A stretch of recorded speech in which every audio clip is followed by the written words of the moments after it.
Good morning and welcome to this month's Aging Answers podcast. My name is Rob Faubion and I am the Chief Community Engagement Officer for Age of Central Texas. We are a regional nonprofit organization that serves older adults and family caregivers with resources, education, and support so that we can all continue to age well. And our Aging Answers podcast is a part of that to bring you information on topics that can help us to continue to stay healthy and to be able to age in place. We want to thank our sponsor, HEB, because no store does more for older adults and family caregivers than my HEB. You know HEB for quality fresh food at low prices to help you eat well. Now, HEB has primary care physicians and dietitians on staff to help you get and stay well. And because HEB believes affordable care should be accessible to all Texans, monthly memberships and cash payment options are available. Let HEB's team of highly reputable and experienced care providers help you on your health journey. Virtual and in-office visits are available. Visit heb.com/wellness to learn more today. This morning, we are going to be talking about COVID. We know that we're having a resurgence of COVID, and mixed in with that is it's flu season, it's allergy season, it's cold season. Everything is coming at us at once. And there's a lot of new information about COVID that we want to be able to share with you. So we are very happy to have with us this morning Betsy Denny, who is with the Austin Public Health. She is a nurse educator and also part of the team for health disparities and reduction. Betsy, thank you so much for joining us this morning. Good morning. Thank you. Let's get started with talking about what's going on right now. Here we are at the first of the year and we're coming into winter time. And so we're dealing with flu season. And on top of that, we still have COVID in our world. And now we've got the RSV infections. So we're kind of at a triple threat point right now. So what are you seeing in the community in terms of infection rates? Rates have definitely increased through this holiday season or through the last seasons for all three of them. The flu season actually has continued to be one of the worst flu seasons we've seen this year. That was predicted going into our flu season in the Northern Hemisphere. RSV has been on an increase, and then of course flu. So all three of them have been on the rise in the last several months. And we've seen hospitalizations on the rise for those as well, haven't we? For sure. Yes. Now, a lot of people are worried about getting COVID, obviously. Now that we've got flu in the mix, now that we've got cold in the mix, and of course allergies, it's cedar season as well. How can you tell if what you've got is just cedar fever or maybe you have contracted COVID? It is difficult to tell. I know the cedar has kicked up here in the Austin area. It is difficult to tell. So my recommendation would be to test if you're unsure. I know a lot of us have seasonal allergies, and especially COVID can look and feel very similar to developing the common cold, potentially the flu. So if you do have any of those symptoms, I would recommend testing. You can wait and stay safe, wear a mask around others when you have concerns before you test, and then you can test. The recommendation is to test on day 5 of when your symptoms begin. You, of course, can test before that. With the new variants and sublineages of the Omicron variant, the symptoms begin a lot sooner than the previous variants in the past. So people can typically start to see symptoms within a couple of days, 2 to 3 days. So testing can be done anywhere up until day 5 for potentially a positive test for COVID, whether or not it ends up being COVID as opposed to allergies, who knows? But testing is really the primary way to determine that. And otherwise, stay safe and protect those around you by wearing a mask. Yes. Yeah, we're back into needing to wear our masks again. It's Yeah. one of the ways that will help protect us not only from COVID, but also from flu. That's one of the reasons I think we saw lower rates in the past 2 years was because people were wearing masks, and that helped reduce the rates of the flu transmission as well. Yes, flu travels similarly to COVID, but it does primarily travel with droplets. So it does primarily land on us, in our nose, in our mouth, in our eyes.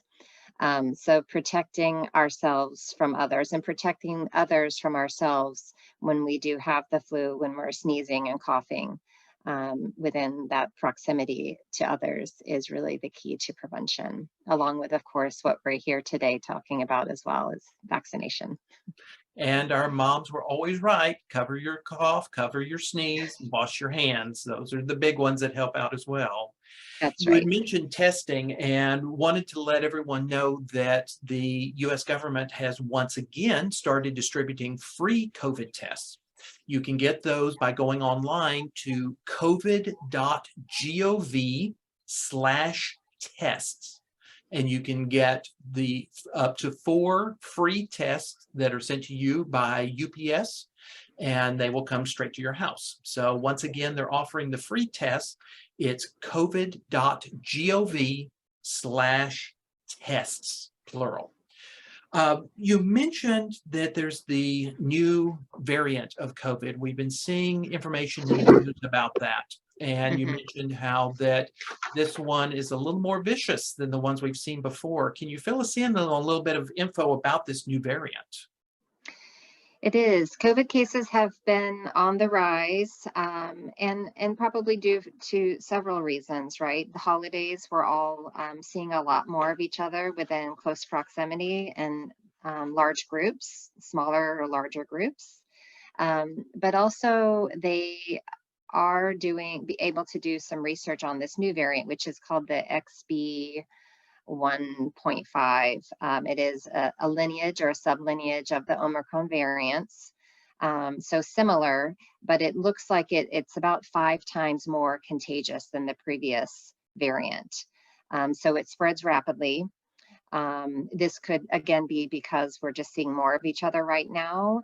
It could be because it just transmits person to person. It binds stronger on a molecular, a cellular level.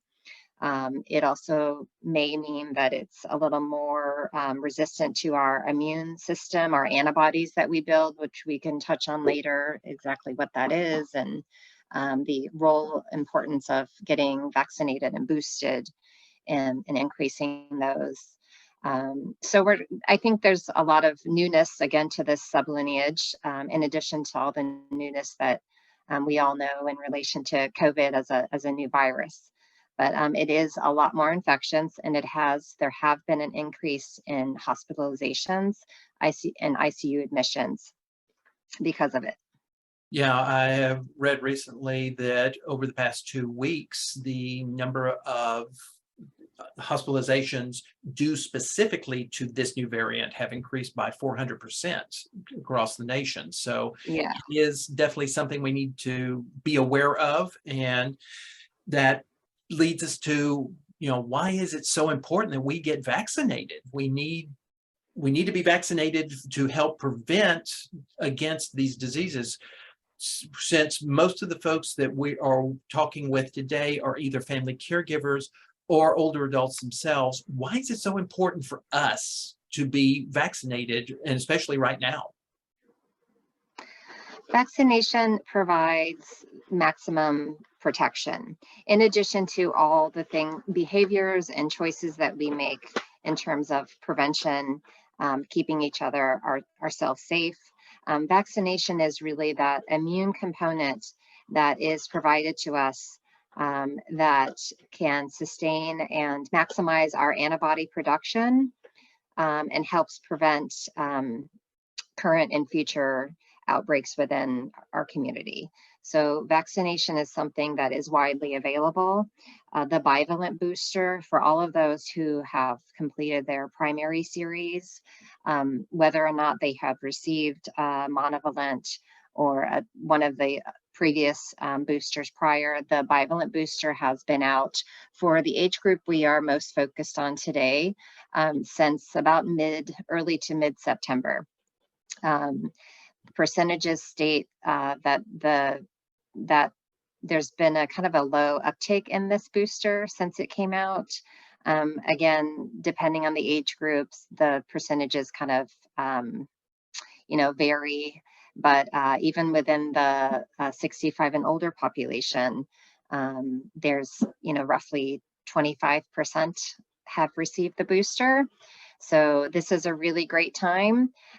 Boosting provides maximum protection, and it's almost immediate. It's not like receiving a primary series where you're still developing immunity to the disease.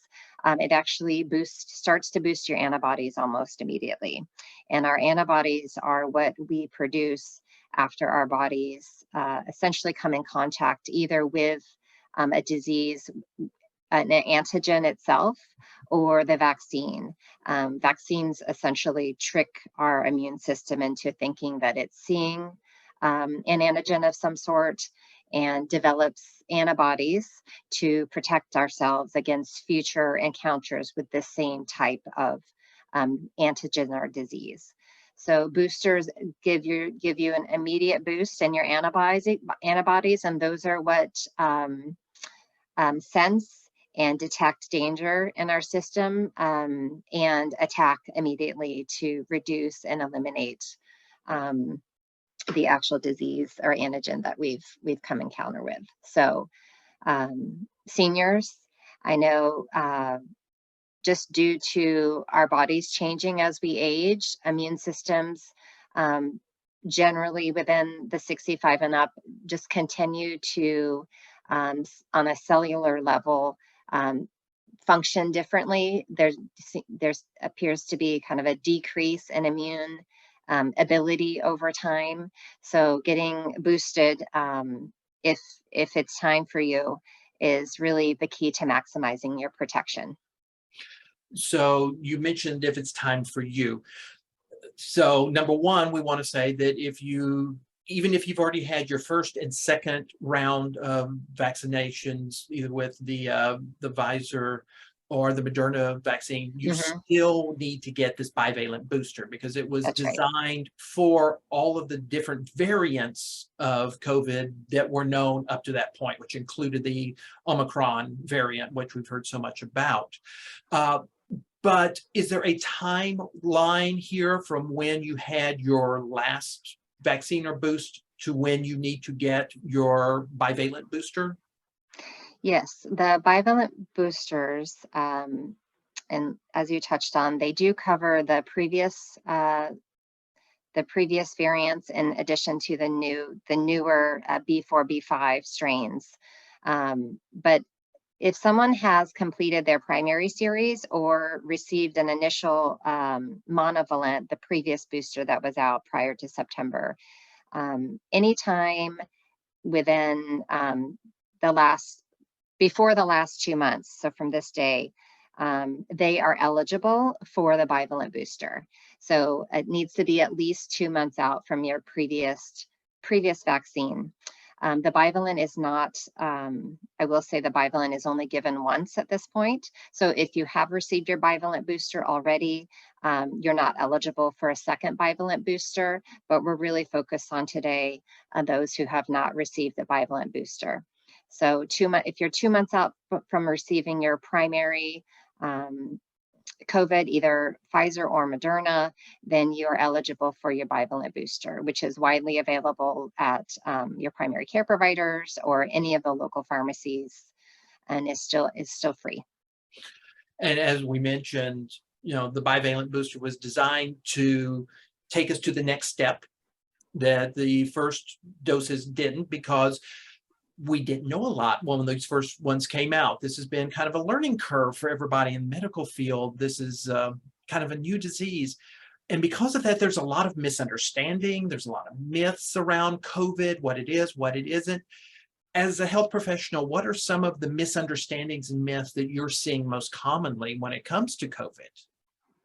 I think COVID and the impact that it has had on all of us in terms of just the sheer threat and isolation and fear that we have all had regarding it from initially up until this point. The misunderstandings continue to evolve and revolve around the vaccines themselves. There's a lot of confusion in terms of still seeing a lot of COVID, right? There's a lot of COVID in the world, let alone the state of Texas and Travis County.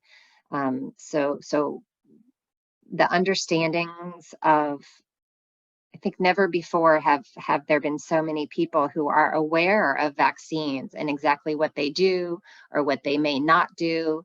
And the fact of the matter is that COVID is a new vaccine, and it's a vaccine, and it's also a virus that is new, but it also is a virus that seems to evolve quite rapidly.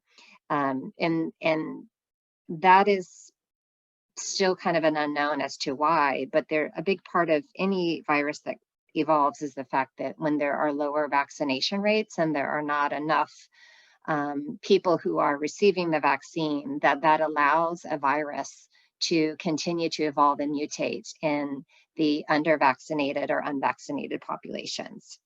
So that is one part of why we're still seeing all these new variants, the newest XB 1.5. What is that? Well, we know it's a sublineage, but other than that, we know that it's causing more hospitalization and more ICU admissions. And appears that the newest booster is definitely preventing severe disease and hospitalization in a lot of people who are receiving that booster, which is great. I think there's some misunderstandings about what boosters are, how they work versus how a primary series works of a vaccine. There's a lot of fear, and again, people have never really had so much information and news regarding how a vaccine works as with the COVID vaccines and the variety of what have been available in the past. So that leaves a lot of questions, right? And a lot of concerns for people who don't have that trust or that didn't have that previous confidence in vaccines, maybe didn't think much of them. But again, this is a new virus, they're new vaccines, and anything new can, there's nothing wrong with being, there's nothing wrong with being curious, and there's nothing wrong with having a hesitancy about your questions, but really hesitancy in a positive way in terms of moving forwards and then finding answers through reputable sources is really the key to then, sealing that hesitancy with confidence, as opposed to, cynicism or hide even further doubt or conspiracy or just, and it's all very fear-based. We all have that in us. It's just navigating that through getting information through the right channels. So that's part of what we do at APH is educate and address those concerns as much as we can, have developed more trusting relationships with people in our community to help decrease those barriers and just further understanding and decrease misconceptions about COVID and the vaccines and anything related to the ever evolving state that we have. Yeah, as you mentioned, anything that's new can be scary. And and especially when it comes to a virus that causes people to die, that's very scary things. But what we do know from multiple sources of research is that the vaccines work. We know that from many, many studies. The vaccines are safe. We know that from many, many studies. Yes, there are some people that have side effects to it, but that happens with everything. Look at peanuts. There are people who are allergic to peanuts. So everything in this world is going to affect someone differently. And a vaccine is no different. But for the vast, vast majority of the population, it is a very safe option. And most importantly, as you mentioned, the more people that are vaccinated, the less likely we are to have more variants pop up, and this COVID continue to be part of our world in such a strong way that it's just like flu. Every year we get our flu vaccine. Every year the vaccine is tweaked a little bit based upon what best estimation is of what the different variants of flu are going to be out there this year. And so that's kind of where we're going with COVID as well. This new bivalent was tweaked to address all the versions of COVID that we've had in our world. And just so happens that the new one that has come out, the bivalent, seems to work well against it as well. We suspect there will be more versions of COVID that are going to pop up even this year. And so what's your best way to protect yourself? Get that bivalent booster. And as you mentioned, the boosters, along with all of the vaccines, help your body build up a resistance to the COVID. So that's another reason it's so important. And especially for us that are family caregivers, we do not want to bring this to our older parents and our loved ones. So it's important for us to be vaccinated so that we're not spreading it to the people that we love and care about. That's right. The confusion with there is an increase in confusion regarding, especially as people continue to get COVID. They confuse the side effects sometimes with the symptoms of COVID. There are some beliefs that the vaccines themselves or the boosters themselves may cause COVID. And again, that's part of what we do at APH, is to dispel myths and break down those conversations into bite-sized pieces to help them understand the difference between how we feel after getting vaccines are essentially proof that our immune system is working, because some of those symptoms do make us feel not so great, right? The side effects of just getting the vaccine, it can make us have headaches. It can make us feel a little bit like some of the similar symptoms that people get after they come down with COVID. So there's kind of, it's a multifactorial response to COVID itself and the confusion that lies. There is, of course, some mistrust in all that, but it's really just really conversations that are had on one-on-one within smaller communities that we pursue in order to develop a stronger sense of understanding really how vaccines work, and that this vaccine works the same way that all vaccines work. And they do reduce disease, they do reduce death, and they promote health and maximize the strength of our community, the health of our community. And as you mentioned, sometimes you do have side effects to the vaccine, but as you mentioned, that's how vaccines work. They trick your body into thinking that you have the virus within you, and so it creates the immune response. Right. And that's, we feel a little groggy for 24 hours. But there's been quite a bit written about the fact, and I know it personally from having my parents boosted, is that the older you are, the less reaction you have to the vaccines. And so that was very interesting that they had their boosters and had no issues at all, nothing whatsoever. Mm-hmm. And there's also been quite a bit written about the fact that if you get your flu shot and your COVID vaccine, they both kind of help each other. And so there's another reason, go out and get your flu shot. Not only are we in our worst flu epidemic that we've had for many years, but also it'll help boost your COVID vaccine and vice versa. So, yes. So we need to get our vaccines. Where do we go get these vaccines? Where here in Central Texas can we get our COVID bivalent boosters? Oh, well, I've put the phone number for our clinics in the chat, and that we do have a clinic that is by appointment only.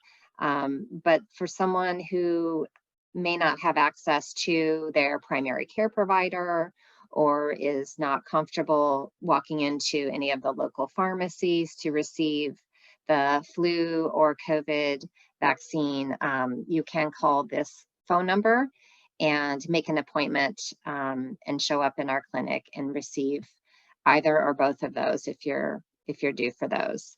Otherwise, again, all of the primary care providers that for patients who are insured and are eligible for either or both can pursue those through their primary care providers, or any of the local pharmacies provide both. So yeah, so Austin Public Health is providing both the bivalent and your flu vaccines. You can call 512-972-5520 to make an appointment at one of the vaccine clinics that is closest to you. And of course, our wonderful sponsors, HEB, you can get them at all of their pharmacies, in addition to all of the local pharmacies in your area. So just like being able to find a Coca-Cola on every corner, you can find your flu and your COVID vaccines right around the corner from you, wherever you are. And we are focused on the 65 and older population. And I will have to say that it is recommended to receive the high dose flu vaccine. There are 3 different ones, and those contain about 4 times the amount of the vaccine as opposed to the regular dose. And that is specific for the 65 and older population due to changes in the immunity that we develop as we age, that those will increase the immune response and increase those antibodies to fight the flu. And then one last question. Can you get your flu and your COVID booster simultaneously? Absolutely. It's efficient, it's easy. They both can be given in the same appointment, and they absolutely are safe to be given at the same time.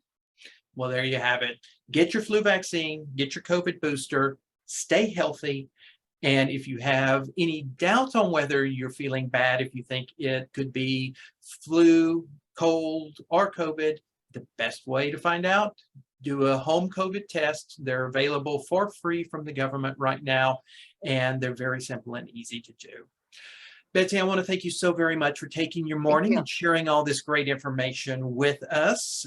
As always, Austin Public Health is your partner in staying healthy here in Central Texas. They have a wealth of information on their website as well, in addition to information about COVID, flu, and everything to stay healthy so that we can continue to make Austin the best place in the world to live.